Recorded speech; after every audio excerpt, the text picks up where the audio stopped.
예, 안녕하십니까. 책 읽는 자유인 채널을 운영하고 있는 이선입니다. 오늘 2026년 1월 3일 토요일, 지금 시각은 오후 2시 56분입니다. 오늘 두 번째 시간인데요. 이번 시간도 마찬가지로 기독교 성서에 의해 미디어북을 하도록 하겠습니다. 이 몸에 염증이 생겨서 그런지 조금 피곤합니다.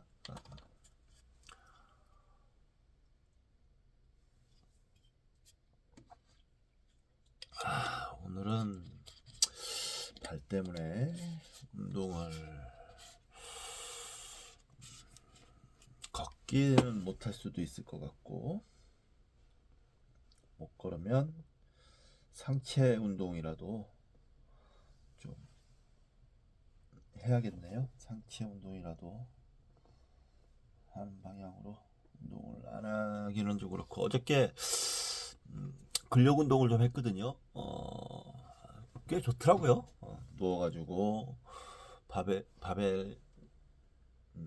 바벨도 들고 누워서 그 갑바 운동도 되고, 이렇게 유한근 운동도 하고, 이런 운동도 하고, 윗몸 일으키기도 하고, 그런 식으로 운동을 하니까 꽤 좋더라고요.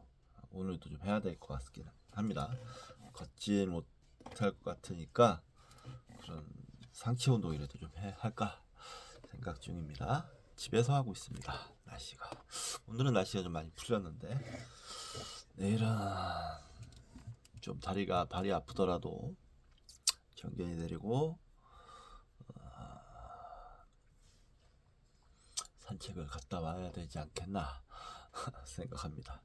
자, 이번 시간 기독교 성서의 이해 제16장 나일강 유역의 수도원 문화, 안토니와 파코미우스 모나스티시즘의 발생 동기, 420쪽.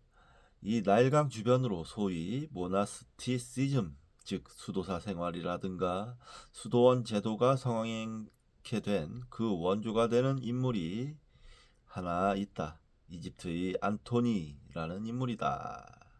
안토니, AD 251년에서 356년. 바로 우리가 논의하고 있는 아타나시우스가 이 안토니라는 인물의 전기를 썼다. 성 안토니의 생애가 그것이다. 수도원 제도가 반드시 고독이나 명상을 즐기는 제한된 극소수의 상층민이라 지식인들에 의하여 선호된 운동이라고 생각하면 안 된다. AD 313년에 기독교가 공인이 되자 기독교는 갑자기 허전해졌다. 즉 순교의 명분이 사라진 것이다. 순교를 전제로 하고 교회를 다니던 사람들은 세속에 대한 철저한 거부가 있었다. 교회의 평화가 길어지게 되자 신도들의 삶은 자연히 도덕적으로 해이하게 되고, 기대하던 재림은 지연되면서 신앙생활의 긴박감이 사라졌다. 그렇게 되면 순교에 대한 열정, 그러한 열렬한 에너지는 자연스럽게 이세간적 금욕주의로 전환하게 된다. 예수의 세속적 가치 부정. 예수의 가르침을 잘 살펴보면 그에게도 세속적 가치에 대한 부정이 있다. 요즘은 사람들이 기독교를 현세 종교로서만 생각하고 교회를 현세적 삶을 풍요롭게 만드는 친교의 장, 그러니까 일종의 소셜 클럽처럼 생각하기 쉽지만 초기 기독교의 분위기는 매우 달랐다. 마태복음 19장에 실려있는 유대 계명을 잘 지키는 어느 청년과 예수의 유명한 대화를 대부분의 독자들은 기억하고 있을 것이다. 인용입니다. 예수 가라사대 내가 운전하고자 할진대 가서 너의 소유를 팔아 가난한 자들을 주라. 그리하면 하늘에서 보화가 너에게 있으리라. 그리고 와서 나를 쫓으라 하시니 그 청년이 재물이 많음으로 이 말씀을 듣고 근심하여 가니라. 마태복음 19장 21절에서 22절. 지금 이러한 성경 구절을 놓고 교회에서는 추상적인 해석을 가하는 경향이 있다. 왜냐하면 교회 목사님들 입장에서 본다면 부자 신도들의 존재가 조직 운영상 매우 필요한 것이기 때문에 이러한 성경 구절을 문자 그대로 강요하면 교회가 비난해져서 교회 공동체 성립 자체가 어려워진다. 그러나 예수님과 부자 청년과의 대화는 문자 그대로 해석되어야 한다. 그것은 예수 당시의 팔레스타인 정황으로 볼 때는 매우 리얼한 말씀이었던 것이다. 착취당하는 팔레스타인 농부와 예수. 앞서 말했듯이 팔레스타인은 농경사회였다. 젖과 꿀이 흐르는 가나안 땅이라는 것은 비옥한 초승달 지역의 일부로서 농경이 가능한 땅이라는 뜻이다. 따라서 팔레스타인도 농부들이 주류를 이루는 사회였다. 그런데 이들에게는 국가에서 부과하는 세금 이외로 11조라는 종교적 조세가 있었다. 이 11조는 제사장들, 성전, 그리고 레이파 성전 스탭들, 그리고 명목상의 비난층 구제 사업을 지원하는 비용으로 쓰였다. 이것만 해도 이 명목 저 명목 다 합치면 소출의 20%를 거두어 간다. 그런데 로마의 식민지가 되면서 로마 조세 제도가 이 위에 가중되어 부과되었다. 토지세 1%, 소출세 12.5%, 그리고 다양한 곡물, 관세, 통행세를 다 합치면 약 35%가 되었다. 게다가 로마 관청은 이것을 직접 거두기가 힘드니까 지역마다 부유농민에게 세금을 거둬들일 수 있는 권한을 주는 수세농민 제도를 만들어 그들을 통해 거두어 갔다. 이들은 항상 덧붙여받는 특권이 있어 그 차액을 착취했다. 이것을 다 합치면 소출의 60% 이상 빼앗아간다는 것이다. 더구나 팔레스타인은 강우량이 적어 비옥하지 못하다. 우리나라의 김제평화나 정군가도나 풍산뜰 같은 너른들을 보기 어렵다.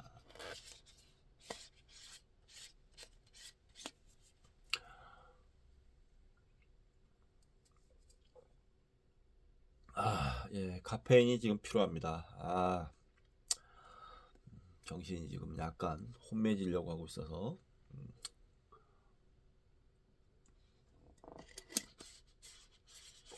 고려조에도 자작농의 경우 국가에게 소출 10%의 수조권이 있었다.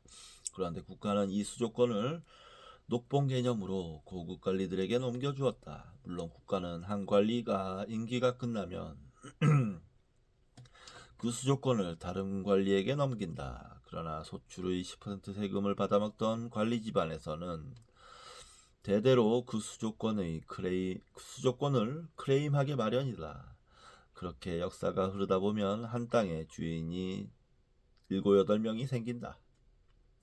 농민은 자기 땅을 가지고 죽으라고 농사지어 봐야 심할 때는 그 귀한 쌀락의 90%를 다 빼앗기고 만다. 이 토지 겸병과 자경제의 불합리성을 근원적으로 혁파하여 계민수전의 균산주의를 실현하고자 한 것이 고려말 신흥유생들의 움직임이었고 그 열기를 역성혁명으로 집약시킨 것이 정도전이었다. 그러나 예수는 정도전과 같은 정치혁명의 길을 거부했다. 가이사의 것은 가이사에게. 마가복음, 마태복음, 누가복음 다 나옵니다. 라고 말함으로써 로마 조세 거부 운동에 정치적 관심을 표명하지 않았던 것이다. 그러나 예수는 그를 따르려는 부자 청년에게 너가 가진 재산을 팔아 가난한 자들에게 다 나눠주라. 그래야 나를 따를 자격이 있다고 외쳤던 것이다. 예수는 철저히 조세제도의 착취에 시달려 신음하던 농민, 그래서 땅 잃고 불황하는 천민들과 운명을 같이 한 사람이었다. 예수의 식색관. 인간의 욕망 중에서 가장 직접적이고 가장 곤혹스럽고 가장 제어하기 어려운 것이 맹자의 말대로 식색이다. 식에 대해서는 부자에 대한 거부가 예수의 모든 메시지에 깔려 있다. 내가 진실로 너희에게 이르노니 부자는 천국에 들어가기가 어려우니라. 마태복음 19장 23절. 그런데 세금의 문제에 대해서도 예수는 비슷한 입장이 있었다. 역사적 예수를 말하는 사람들은 예수가 결혼했던 사람이라고도 말한다. 요한복음 2장에 나오는 포도주 이적의 가나 혼인잔치가 예수 자신의 결혼식 설화가 변형된 것이라고 말하기도 한다. 그러나 예수는 최소한 공생애를 통하여 독신이었다. 그리고 독신 생활의 고귀함에 대해 긍정적 가치관을 내비쳤다. 인용입니다. 내가 너희에게 말하노니 누구든지 음행한 영고 외로 아내를 내쳐버리고 새 장가를 드는 자는 간음을 범하는 것이니라.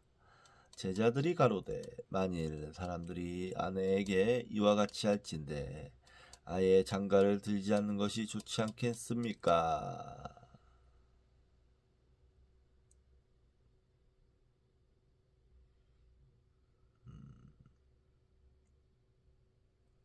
예수께서 가라사대 누구나 다 이 가르침을 실천할 수 있는 것은 아니다. 다만 하나님께서 허락하신 사람들만이 실천할 수 있다. 어미의 태로부터 고자가 된 사람도 있고 사람에 의해 후천적으로 고자가 된 사람도 있고 또 천국에 들어가기 위하여 스스로 고자가 된 사람도 있다. 이 내 말을 알아들을 만한 사람은 알아듣고 실천하여라. 마태복음 19장 9절에서 12절. 아이고.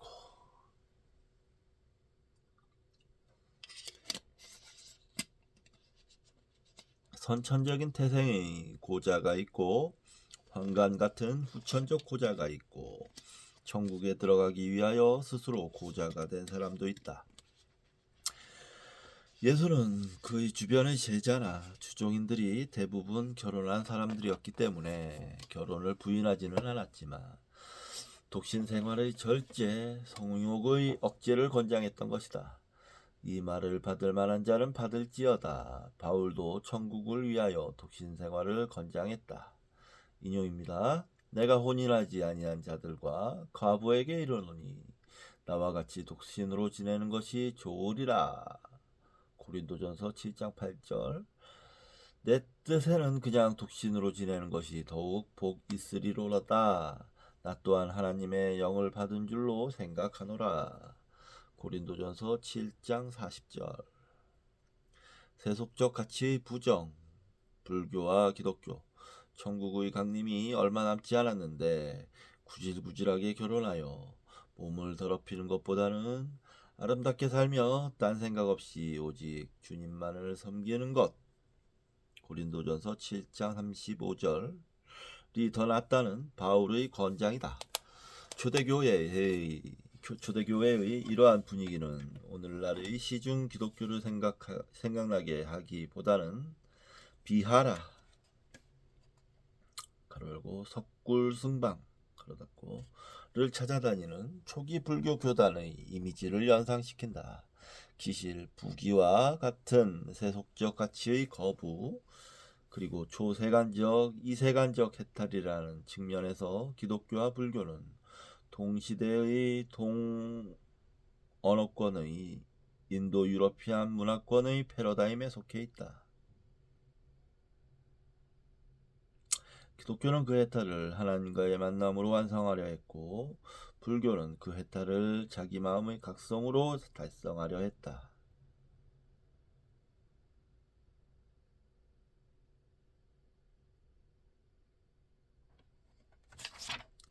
그런데 기독교는 헬라스 로마의 신화적 문명권으로 진입하였고 불교는 중국 한국의 인문주의적 문명권으로 진입하여 제각기 다른 역사적 양상을 연출하였던 것이다.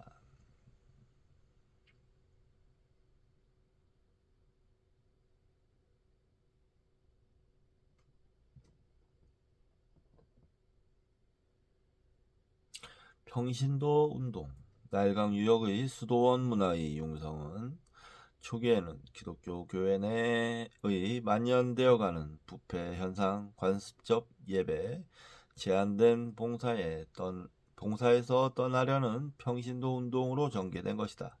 그리고 로마 시대의 점점 가중되는 조세 제도로 세리나 토지 관리인들의 횡포가 심해지자 그러한 고통스러운 현세로부터 근원적으로 떠나가려는 각성된 농부들의 움직임도 수도원 문화의 형성을 촉진시켰다. 영어로는 이들을 앵코라이트 가로열고 운둔자라고 부르는데 운둔을 의미하는 히랍어 아네코레시스에서 왔다. 아나코레시스 빈한 독신 명상은 이들의 트레이드 마크다. 기독교 도덕을 위협하는 부패된 세상으로부터 도피하여 자유롭게 일대일로 신을 만나려는 명상의 열정에 이들은 헌신했다.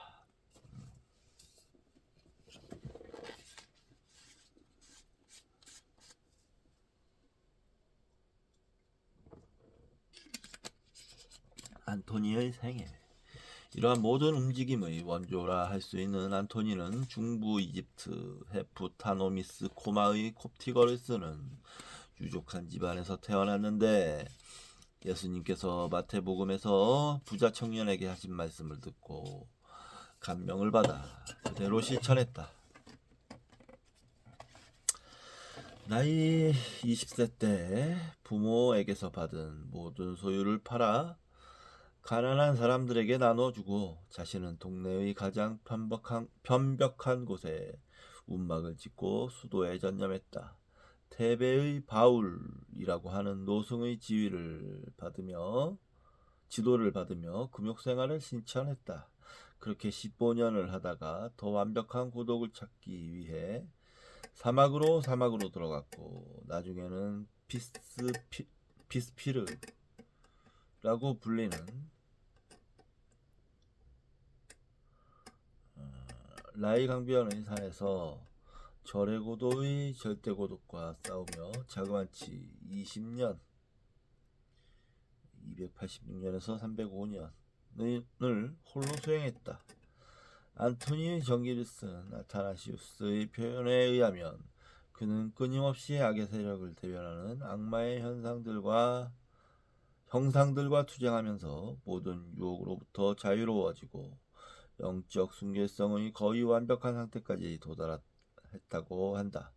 안토니의 고행 과정을 엿보면 꼭 6개의 주인 마왕 파피아스의 다양한 변신들과 투쟁하며 보리수 아래 선정에 들어간 시달탈 모습이 떠오른다.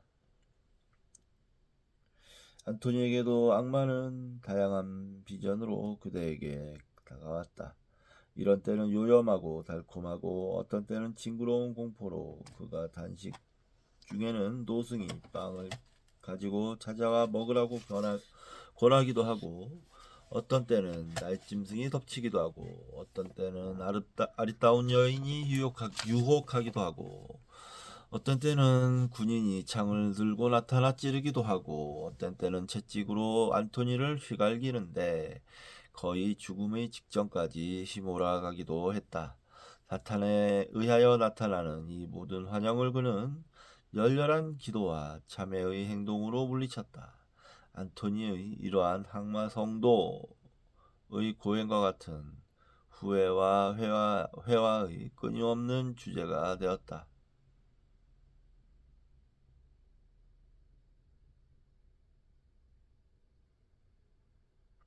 이러한 심적 투쟁을 겪고 안토니는 기독교 수행운동의 매우 건전하고도 합리적인 조사가 되었다.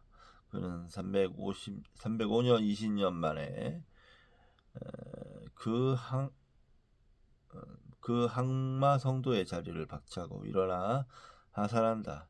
그리고 그를 따라 길을 수행하는 성자들의 모습으로 수행하는 사람들을 성자의 모습으로 지도하고 가르쳤다. 313년 밀라노 칙령이 발표되면서 기독교인의 박해가 종식되고 오히려 그들이 우쭐대는 세상이 오자 그는 나일강과 홍해 사이에 있는 동부 사막의 한적한 산으로 옮겼다. 많은 사람들이 그를 존경하고 따랐으며 그는 민중의 영웅으로 추앙받았다. 그러나 머물렀던 곳에 지금도 다이르 마리 안토니오스 수도원이 건재하고 있다.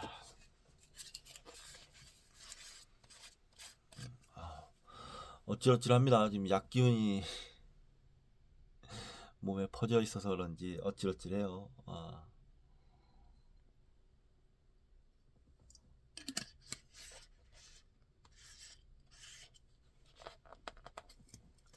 그를 본받는 많은 사람들이 처음에는 알렉산드리아 남서부 니트리아 사막 지역에서 시작하여 나일 델타 그리고 인도의 아잔타 지역을 방불케 하는 수행 토굴로 가득한 스케테 사막으로 뻗쳐나갔다.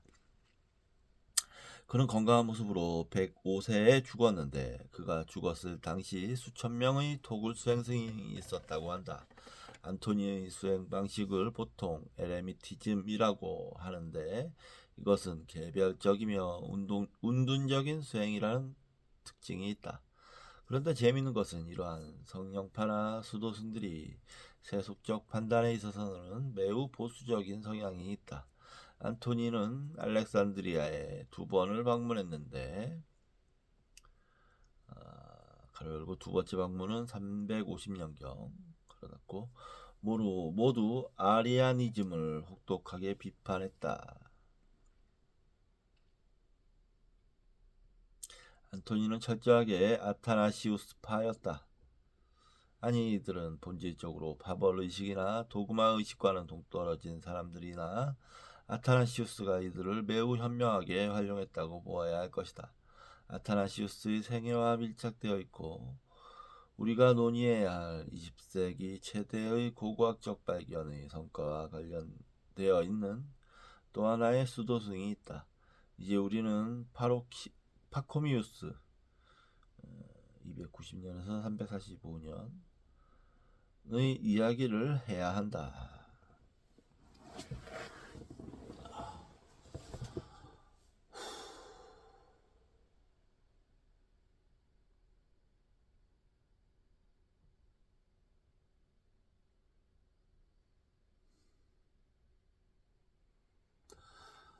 조금 쉬었다가 서서 읽어야 될 것 같습니다. 도저히 지금 제정신이 아닌데 읽긴 읽어야 되니까 공부를 계속 하려면 서서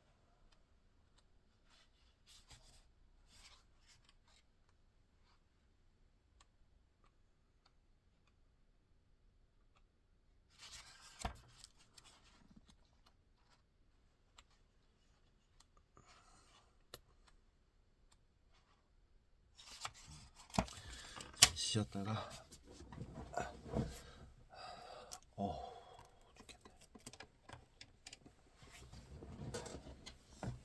정결아.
서 읽도록 하겠습니다.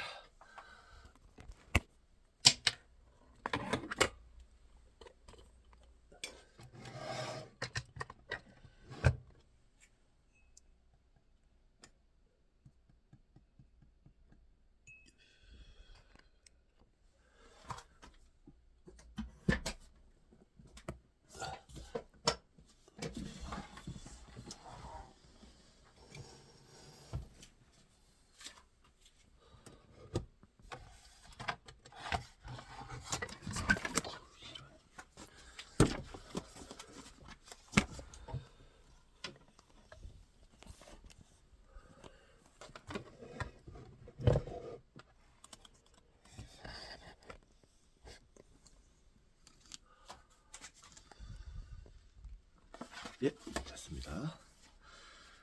자, 읽겠습니다.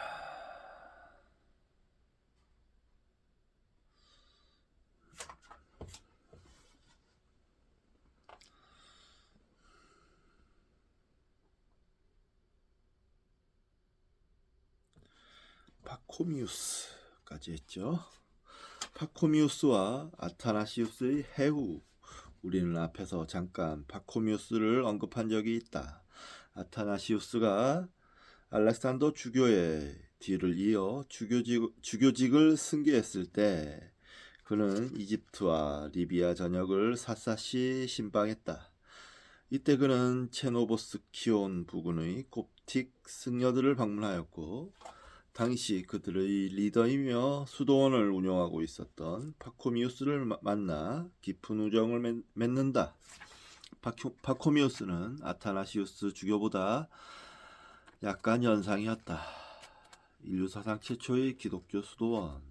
파코미우스는 바로 우리가 논의해야 할 체노보스키온 문서가 대량으로 발견된 바로 그 지역 체노보스키온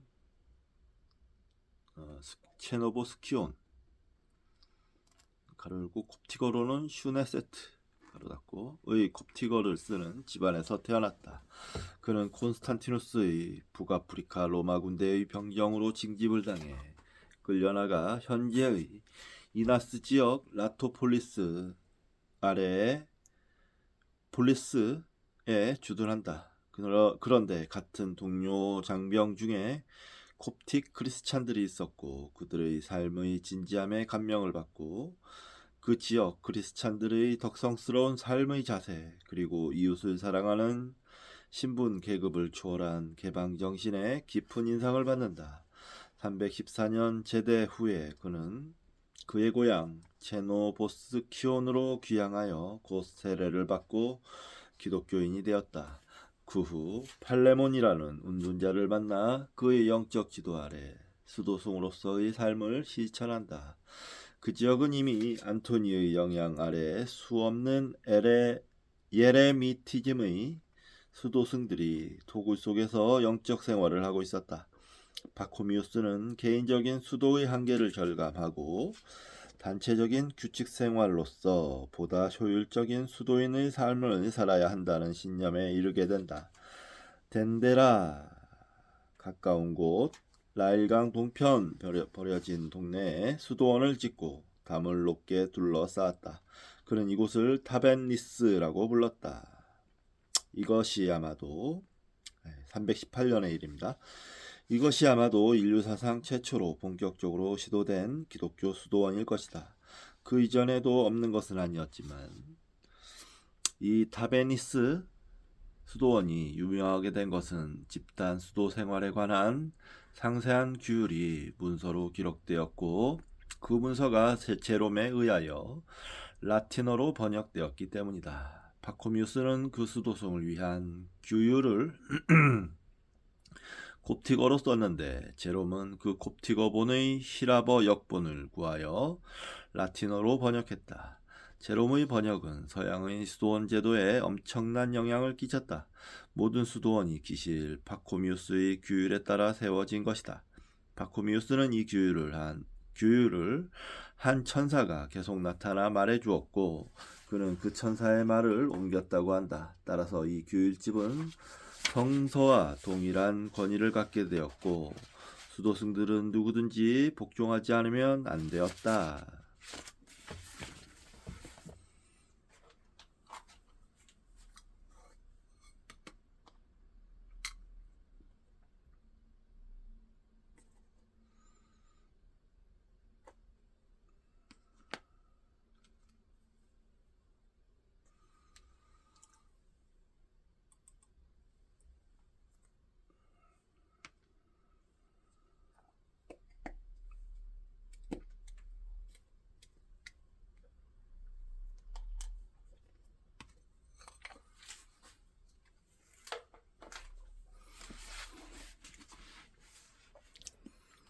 해구맨. 타베니스의 높은 담 안에 사는 사람들은 매우 엄격한 공동생활을 했기 때문에 공동생활이라는 시랍 어원에 따라 영어로는 세노비티즘이라고 부르고, 이러한 공동생활 수도승을 세노바이트라고 부르며 앞서 말한 안토니 계열의 개별적 은둔 수도승 앵코라이트와 대별된다. 앵코라이트는 혼자 자유롭게 스스로의 규율에 따라 생활하는 반면, 세노바이트는 완벽하게 규정된 공동규율 속에서 평생을 보낸다.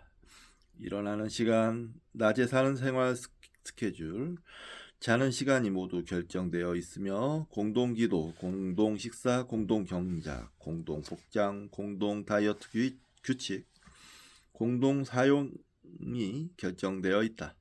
이 모두의 엄격한 공동 매너가 결정되어 있다. 그리고 이 수도원에는 수도승들의 영적 지도자가 있어 그를 해구맨이라고 부르는데, 해구맨은 영적 스승일 뿐 아니라 수도승들이 아무 생각 없이 수도 생활에만 전념할 수 있도록 모든 재정적 지원을 해야 하는 책임을 감당해야 한다. 그러니까 사판 주지와 조실 스님의 양면을 다 구비해야 한다. 파코미우스는 매우 유능한 해구맨이었다. 타벤니스의 수도원에 사람들이 몰리게 되자 그는 수도원을 주변 지역에 개척했다. 남자를 위해 9개를 지었고 여자를 위해 2개를 지었다. 그는 이 11개의 수도원을 관찰하기 위해 근거지를 타벤니스에서 파바우로 옮겼다. 파바우 수도원은 파코미우스의 수도원 운동의 행정센터였다. 여기서 그는 해구맨이 되었던 것이다. 지금 남아있는 파바우의 폐허를 가보면 상당히 우람찬 돌기둥들이 흩어져 있는 것으로 보아 꽤 훌륭한 수도원이었던 것 같다.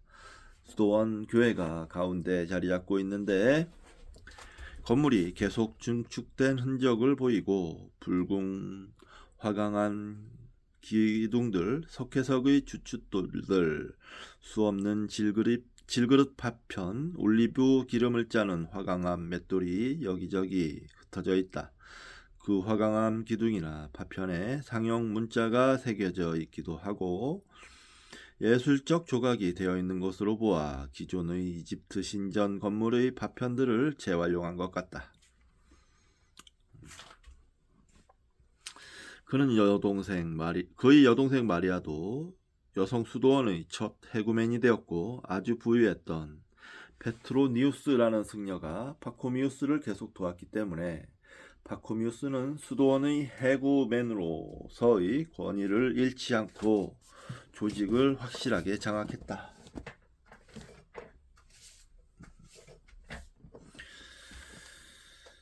346년 열병이 휩쓸어 100여 명의 수도승이 희생되었는데 파코미우스도 346년 5월 9일 열병 속에서 그들과 함께 영면했다. 그가 죽었을 때 그의 관할 하에 약 7,000명의 남녀 수도승이 있었다. 대단한 규모네요.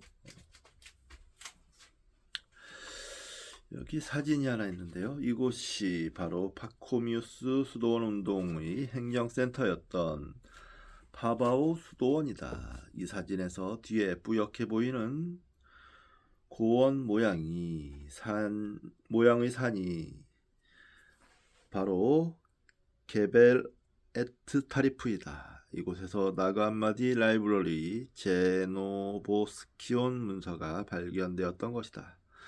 수도 원과 문서 발견지는 약 10리 정도 떨어져 있다.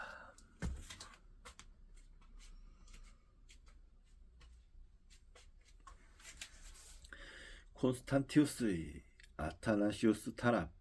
여러분들은 기억할 것이다. 아타나시우스를 지원하는 로마의 콘스탄스 황제가 암살되고 그의 형 콘스탄티우스가 독존의 황제가 되면서 아타나시우스에 대한 보복이 시작된다는 역사적 사실을 콘스탄티우스는 선제가 내렸던 니케아 종교회의의 삼위일체에 관한 결정을 취소해버리고 동방교회의 대다수 주류파인 아리우스의 이념에 따라 새로운 가톨릭 통일 정책을 세우려 했다. 다시 말해서 그는 동방교회의 일반 정서를 존중하여 동방교회를 주축으로 가톨릭의 서방 로마 중심 축을 전환시키려 했던 것이다. 이때 가장 걸림돌이 되는 것은 바로 아리아니즘을 이단으로 심으면서 목숨 걸고 투쟁해온 알렉산드리아의 주교 아타나시우스였다. 그러나 민중의 영웅으로 추앙받던 아타나시우스의 주교직을 박탈한다는 것은 결코 쉬운 일이 아니었다. 아타나시우스를 추방하기 위해 콘스탄티우스 황제가 얼마나 조심스럽게 일을 진행시켜야 했는지는 기본의 로마 제국 세망사에 너무도 상세히 보고되어 있다. 아타나시우스를 파멸시키기 위한 예비 조치로서 그를 지원하던 서방의 정통파 주교들이 모두 불명예스럽게 추방되었다. 이집트의 행정당국은 도저히 자체의 힘으로서는 아타나시우스가 대주교의 자리에서 물러나도록 설득하거나 강요할 힘이 없었다. 콘스탄티우스는 급기야 북부 이집트와 리비아에 주둔하고 있던 5,000명의 로마 군단을 동원할 것을 이집트의 대공 시리아누스에게 비밀리에 명한다. 356년 2월 어느 날 밤 지중해에 상륙한 5,000명의 군대는 완전 무장한 채 알렉산드리아 시내 중심가로 신속히 입성한다. 아타나시우스가 성직자와 일반 민중과 함께 야간 미사를 행하고 있던 성 테오나스 교회를 습격한다. 맹렬한 공격으로 성당문이 열리고 끔찍한 유혈 사태가 벌어졌다. 주교와 사제들은 잔인한 모욕을 당했고 봉헌된 성처녀들이 발가벗겨져 채찍질 당했고 또 욕정에 굶주린 우악스러운 병사들은 어린 처녀들을 닥치는 대로 강간해버렸다. 부유한 시민들의 집이 약탈되었다. 종교적 열정이라는 가면 아래 아무런 법적 제재도 받지 않고 심지어 박수갈채를 받으면서 온갖 탐욕과 욕정 그리고 사적인 원한을 마음껏 충족하였던 것이다.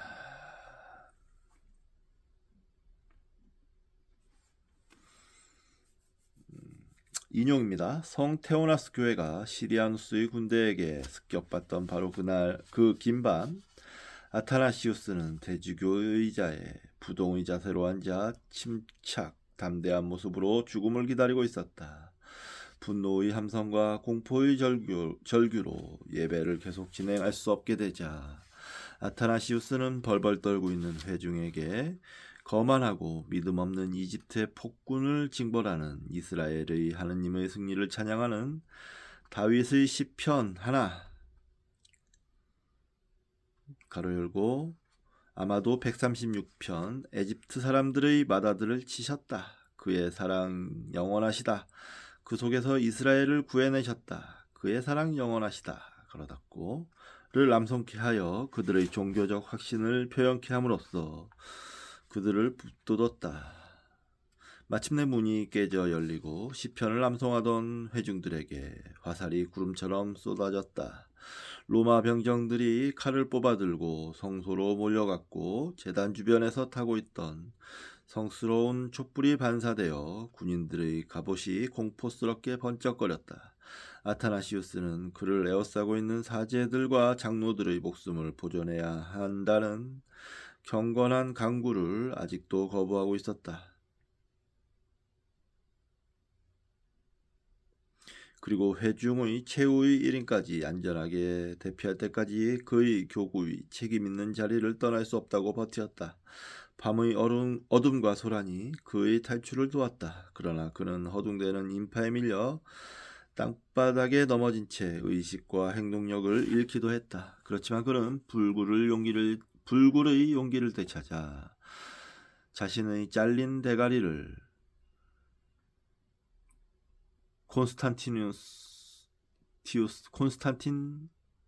콘스탄티우스 황제의 가장 좋아하는 선물로 바치고 싶어하는 아리우스파 앞잡이들에 의하여 사주되고 있는 군인들의 맹렬한 수색을 용케 피해 나갔다. 이 순간부터 이집트의 대주교 아타나시우스는 그의 적들의 시야에서 사라졌다. 그리고 사막을 꿰뚫어 볼 수 없는 안개 속에 감추어진 채 6년이란 세월을 보내야만 했다. 나는 60년대 대학 시절에 데모한다고 도발이 치는 생활을 해본 적도 있고 80년대 교수 시절에 도발이 치며 도망다니는 학생들을 도와준 적도 있지만 향후 아타나시우스의 6년간의 삶은 박정희 전두환 아래의 민주투사들의 도발이 역정과 비슷했다. 황제의 칙령에 따라 전 군민이 그를 추적했고 산채로나 죽은 채로 그를 잡아오는 사람에게는 후한 보상금이 약속되었다. 아타나시우스는 국가의 적이었으며 그를 숨겨주는 사람은 엄벌에 처한다고 발표되었다. 아타나시우스는 이러한 상황에서 어떻게 살아남을 수 있었을까? 그러게요. 어떻게 살아남을 수 있었을까요?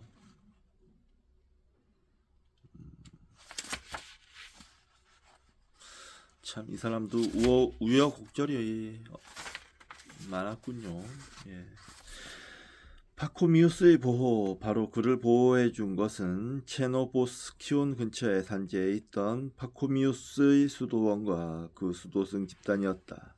이때 이미 파코미우스는 저승으로 떠나가고 없었다. 그러나 그들의 스승 파코미우스와 젊은 날의 우정을 맺은 아타나시우스를 그들의 해구맨 이상으로 보호하고 성심껏 섬겼다.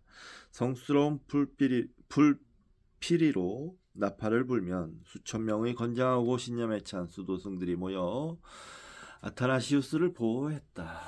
그들의 대부분이 이 근처의 순박한 농민 출신이었으며 자기들이 존경하는 스승을 위해 기꺼이 목을 내밀면서 사형 집행인의 팔만 아프게 했다. 어떠한 고문을 통해서도 이 훈련된 수도승들의 자백을 받아낼 수는 없었다. 아타나시우스는 그들과 똑같은 옷을 입고 신속히 여기저기로 몸을 숨겨 다닐 수 있었다. 무협 영화의 스릴 있는 장면보다 더 손에 땀을 쥐게 하는 많은 로맨스가 연출되었던 것이다. 인용입니다. 아타나시우스는 빈 큰 수조에 숨어 살다가 여자 노예의 배반으로 발각되기 직전에 간신히 도망친 적도 있었다. 그리고 기상천외의 은신처에 몸을 숨기기도 했는데 그곳은 섬세한 미모로 온 도시에서 흠모의 대상이 되었던 20세의 소문난 처녀의 집이었다. 몇 년 후에 그녀가 들려준 이야기에 의하면 한밤중에 거의 옷도 제대로 걸치지 않은 채 황망히 문을 두드린 대주교의 모습에 그녀는 경악했다. 대주교는 그녀의 감싸주는 지붕 아래 거처를 구하라는 하늘의 계시에 인도되어 이곳까지 오게 되었노라고 하면서 보호해줄 것을 강구했다. 이 신앙심 깊은 처녀는 자기를 믿고 찾아온 이 성스러운 인지를 받아들이고 보호했으며 용기와 신중함으로 신의 계시에 보답했다. 그녀는 이 일을 아무에게도 알리지 않은 채 즉시 아타나시우스를 그녀의 가장 비밀스러운 챔버로 안내하여 다정한 친구처럼 그리고 부지런한 하녀처럼 그의 안전을 지켜주었다. 그녀는 위험이 계속되는 동안 그에게 책과 음식을 가져다주고 발을 씻어주고 서신 연락을 도와주었다. 그리고 이 두 사람 간의 너무도 친근하고 고독한 교제를 의욕의 눈길로 바라보지 않도록 매우 적절하게 은폐시켰다. 한 사람은 흠집 없는 순결을 생명으로 하는 성자였고, 한 사람은 열화와 같은 위험한 감정을 도발시킬 수 있는 매혹적인 여인이었다. 이것도 이제 기본의 로마 제국 쇠망사에 나오는 내용입니다. 결국 아타나시우스는 승리했다. 그리고 367년 부활절 메시지에서 27서 정경 체제를 발표한다. 콘스탄티누스 대제의 니케아 종교회의 결정의 정통성을 계승하고 로마 제국을 로마 가톨릭 중심의 기독교 국가체제로 일원화시키는 반석을 공고하게 닦은 것이다. 여기서 아타나시우스와 파코미우스 승려들 간에는 미묘한 갈등이 발생한다. 파코미우스 승려들이 보았던 책들, 혹자는 아타나시우스에 협력하는 파코미우스와 파코미우스 승려들 사이에 어떻게 그렇게 많은 이단적인 영지주의 문서들이 유포될 수 있었는가 하고 의문을 던지기도 한다. 그러나 그것은 어리석은 질문이다. 그것은 후대의 역사적 가치관을 가지고 초기 전승사의 실상을 왜곡하는 매우 기초적인 오류에 속하는 것이다. 사실 당시에 이미 누누이 강조했듯이 영지주의라는 것은 존재하지 않았다. 영지주의에 관하여 깊은 연구를 한 하버드 신학대학의 여류 신학자 카렌 킹의 말대로 영지주의라는 것은 결코 실체화될 수 있는 하나의 물건이 아니었다. 그것은 단지 수사학적 구성물이었을 뿐이다. 영지주의라는 수로 자체가 이단을 규정하기 위하여 만든 수사학적 허구가 하나의 실제적 현상인 것처럼 그대로 실제화 되어버린 것이다.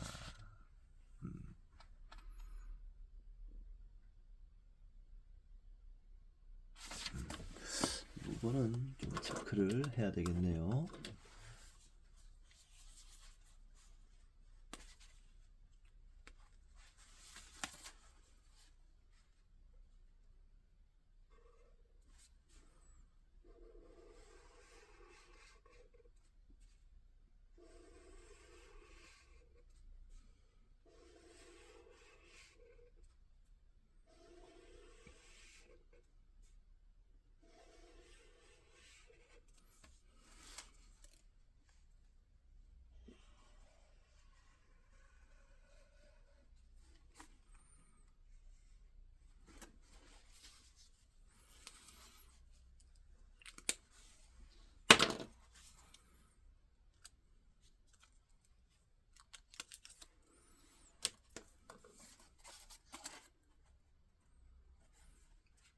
네. 외경은 없애버려라. 다시 말해서 파코미우스 승려들에게는 당시 오직 하나님을 만나기 위한 수도라는 삶의 과제만 있었고 사상적인 통제는 거의 없었다. 아마도 아타나시우스와 수도 이 파코미우스 승려들과 함께 은둔 생활을 하면서 비로소 아리아니즘의 배면에는 광막한 소위 영지주의로 규정된 헬라 로마 이집트의 창조적인 사상의 홍유가 넘쳐나고 있다는 것을 깨닫게 되었을 것이다. 그리고 이러한 홍유를 방치하면 기독교는 일정한 방향 없이 표류하리라는 불안감을 느꼈을 것이다. 파코미우스의 파바우 수도원에는 방대한 콥틱 기독교 파피루스 문헌들이 소장되어 있는 도서관이 있었으며 이 문헌들은 공동기도나 공동 챈팅에도 사용되었을 것이다. 다시 말해 그때는 정경, 외경의 구분이 없었고 27서 성경의 기준적 개념이 없을 때였다. 물론 불교식의 대장정 결집으로 말한다면 모두 당연히 경장 속에 편집되어야 할 수트라들이었다. 아타나시우스의 대주교 서한이 체노보스키온 지역 파바우 수도원에도 전달되었다. AD 367년 3월 말이었다. 외경적 테스트들은 이단자들의 날조에 불과하다. 사도의 이름을 팔기도 하고 마치 고문서인 것처럼 집필 시기를 위장하기도 하여 순박한 영혼들을 타락시킨다. 이제 27서 이외의 문헌은 읽어서도 아니 되며 도장되어서도 아니 된다. 이제 정경과 외경을 확연히 구분하는 신중한 분별심을 가지고 외경은 없애버려야 한다.